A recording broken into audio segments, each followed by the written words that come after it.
Hey horror fans, welcome back to Room 237, coming at you with another random review. This is a film that I bought recently for dirt cheap. I had it years ago, I don't know what happened to it. But my last review was Splatter, uh, presented by Roger Corman on Netflix. And it got me thinking, what would be another good, I'm in the mood for splatter that had Tony Todd.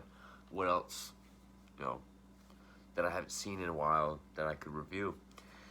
And for some reason, this movie always pops up on people's most shocking, most hardcore, most disturbing film lists. And murder set pieces, which I will say, yeah, as far as a slasher type film goes, yeah, it's way bloodier and more hardcore. But I wouldn't really put it up in the realms with Snuff 102 and August Underground, which you get cameo appearances by Fred Vogel and Krusty from August Underground in this. Has Tony Todd.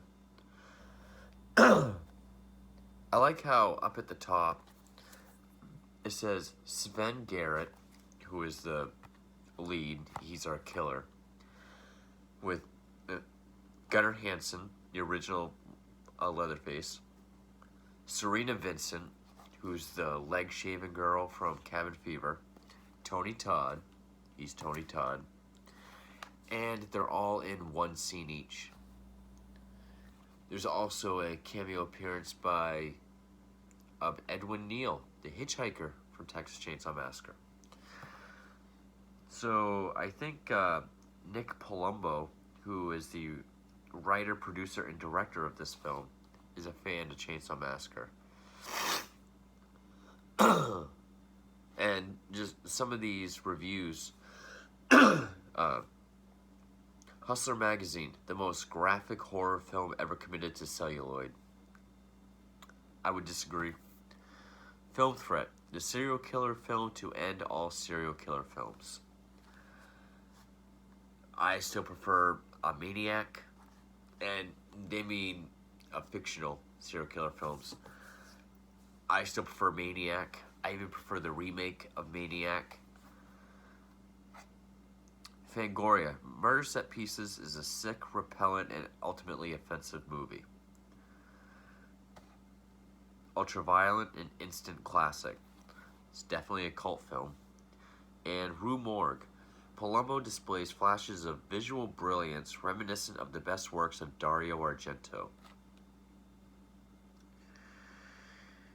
In a way, yeah. Speaking of Argento, Suspiria shirt finally came in, so that's awesome. It came out in 2004, and yeah, it doesn't have any association with toe tag or anything, so I guess it was just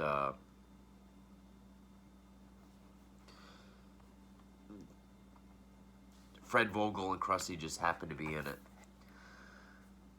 But music, the Bronx Casket Company, Necrophagia, who there's some of their music is, and August Underground Mortem, and one of the members is in Mortem as well. Zombie, spelled with the I, and the Jallows Flame. Special makeup effects, Toe Tag Pictures. That's what it is. Because Toe Tag, run by Fred Vogel, August Underground. So that's its link with August Underground, and it definitely has the low budget feel. I mean, it's not found footage.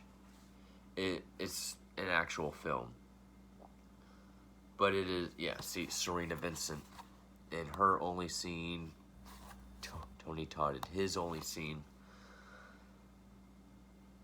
So it's a regular film, but you can tell it's incredibly low budget. It's been several years. This is the third time I've seen it. I first saw it probably, 8 years ago. And then probably 2 years after that. So I'm going on 6 years without seeing it last, or since seeing it last. And I don't remember, because I bought this pre-owned, that's why it was so cheap. But I do remember there being something annoying about it last time I saw it. It feels like the audio, like, cuts in and out, like, very rapidly, almost like it's skipping. I don't know if that's normal. There was a couple times where the disc did skip. I don't know if the audio kept doing that. I will say I do like the original cover better, which looks almost directly like an August Underground film. I don't know how you can see that with the glare, but yeah, I do like that cover better. It came out in 2004. So Sven Garrett plays just a guy. He's not even addressed, really. He's the photographer who plays this guy who he's a pornographic photographer by day and night, and does it really show a raping? Or it's all consensual. He just kills them. Serial killer by night. Vicious serial killer. We get little flashes of his childhood. It kind of spells out a little bit more as it goes along. I guess we kind of get the idea that he doesn't really know what's wrong with him because he suffers from nightmares. When he feels the urge to kill, he gets a nosebleed. We get a lot of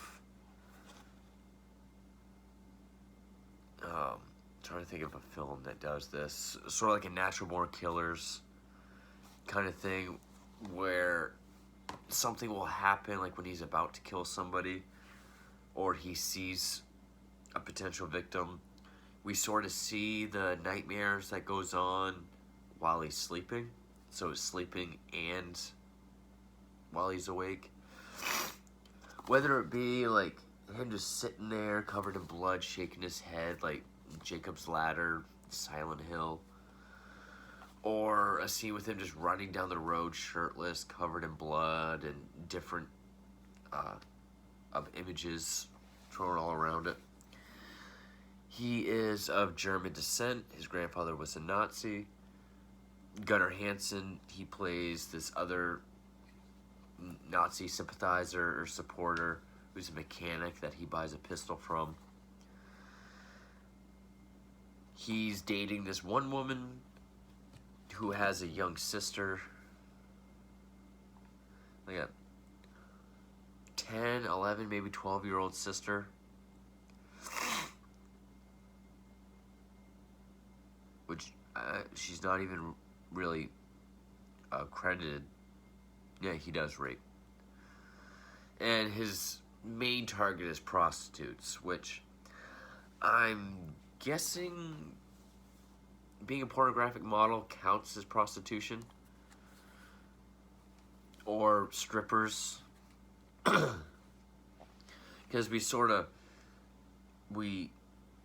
the glimpses we get into his childhood, we see a young boy on the train tracks. It takes place in Las Vegas. This beautiful woman, I'm guessing a prostitute, approaches him and starts like doing these poses in front of him. He's like a young kid. Then we get an image of, images of him with a female doll that he cuts the clothes off, and he's got the hands tied together. And it's the kind of, I guess you could say it's a slasher film, but in the sense that like Maniac is, where Maniac isn't like Friday the 13th, The Burning, or My Bloody Valentine, where it centers on a group of characters that get killed, and we just see the killer come in to do the kills. It's more like Maniac, where the killer is the central character.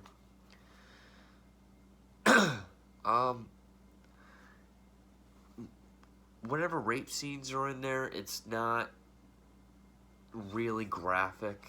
Even like the original Last House on the Left or I Spit on Your Grave. The kill scenes, his signature weapon is a straight razor. And it doesn't really get too graphic. We also, there's a pornographic store. There's a lot of nudity in this film, so have fun with whoever you watch this with. And I mean, when I saw this at the store that I go to, I was reading all of these reviews and, shocking, horrific, controversial right on the cover. And talking about, serial killer film to end all serial killer films. But I remember being really disappointed first time I saw this. Because, pretty sure, yeah, I had already seen Maniac and stuff like that. And that's what I was more into and still am. Then, a couple years later, I saw it again. I liked it a little bit more. There was stuff I guess I kind of missed or didn't appreciate the first time. This third time around, I appreciate it for its low budget and its willingness to go there, I guess. But it doesn't really, it doesn't have those. Well, first of all, to be hardcore or extreme, you don't have to go to like Serbian film lengths. I mean, you can do a shocking, graphic horror film just with realistic blood and gore. Which, and the same credit I will give to August Underground if I ever review those, because I do have them. They're on DVD-Rs, but I have them. The special makeup effects are very well done. I can give it that. And, we see this guy, the photographer, he's very, he's always dressed very nice. He keeps his facial hair, very perfect. His hair, his car, which I believe is like a... What the hell was it? It's gonna piss me off. It's not a Camaro. I do know that. It's a classic muscle car. And his house is very neat and clean. It talks about health and body and being fit. But he has like this hidden room beyond a closet that's all cement, and it's just nothing but blood spatter and decomposed bodies and skulls and everything. Which, this scene where he's holding the chainsaw, I don't remember seeing one where he's not covered in blood. Maybe we do. I guess the only real, plot other than just this serial killer in his day-to-day life is the young girl, the young sister of his girlfriend, starts to suspect there's something off about him because he starts following her around, taking pictures of her when he has to give her rides from school to the salon that the older sister works at, asking her about school and stuff. And I kind of already forgot why, because other than the audio cutting out very frequently for whatever reason, because it sounds like it's skipping. It doesn't sound like the disc is scratched. It sounds like it's an actual fault in the audio. The voices are very low and hard to hear in this. For whatever reason, the the younger sister ends up going to his house because someone they know she suspects died, and I think he does end up killing the older sister. She decides to go there to his house to, you know, figure it out. And that's probably the most interesting part because, you know, he's down in the cellar, he's just covered head to toe in blood with his chainsaw. And she's about to get into the secret room, and he comes out, and of course he's fully gone at this point. He's just going raw. He's just roaring. And then you get the cat and mouse game where she hides under the bed, has to sneak around him. And it's kind of laughable towards the end because you get the idea with how fit this guy is. We see him working out. He's got to be somewhat skilled at some form of self-defense or hand-to-hand combat, especially to have as many victims as he's had. This 10 or 11-year-old girl gets him so easily. I mean, he picks her up, sits her on a workbench, and she just reaches over, grabs a pair of scissors, is able to go like this, and then stab him in the abdomen. Like, while he's just standing there grimacing at her.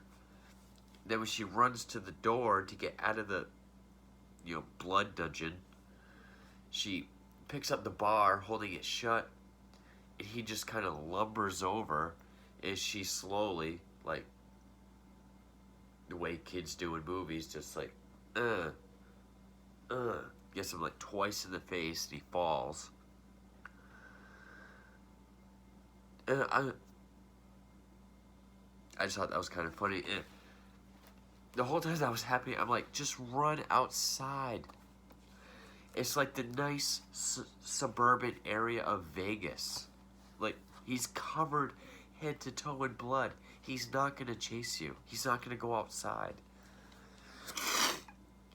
But she hitches a ride from wherever she is to get to his house. And the guy she gets a ride from, oddly enough, is the hitchhiker. It's Edwin Neal from Chainsaw Massacre. He even tells her, he's like, don't you ever hitchhike again. And I thought he looked familiar. I was like, God, that guy looks really familiar. And then when the end credits came up, it said Edwin Neal, and I was like, oh, fuck, I bet that's him. And it was. Tony Todd is overacting his ass off. Some pornography store. He goes in there looking for a snuff film. And Tony Todd is the clerk. And he just goes on this tirade like you sick motherfucker, get the fuck out of my store, you motherfucking freak, motherfucker, get the... Like, imagine Tony Todd going on like a Samuel L. Jackson tirade. And then that's when Fred Vogel and this other guy come in, pantyhose, guns, sticking the place up, shooting people. He had just bought his pistol from Gunnar Hansen. He shoots them. One of the girls that's there is Krusty from August Underground. And then, of course, Tony Todd's like, you got both of them. All right, man, you got them both. All right, you did it. You got them. Kind of like how he overacts in Night of the Living Dead. Like when Tommy boards up the window, he's like, good, Tommy, good, great. I mean, as far as like low budget horror films go and like serial killer films, now I can say I do enjoy it. I don't think it's as extreme or hardcore as other people do. Like, for it to be in like a top list of like most shocking films. When I do my list of my shocking, disturbing, controversial collection, I will hold this up just because other people, you know, because if I don't, they're going to mention it in the comments. So it,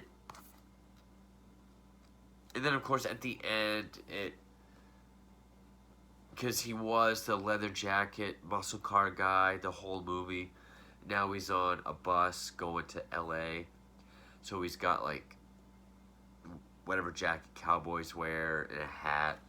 That's when he meets Serena Vincent from Cabin Fever.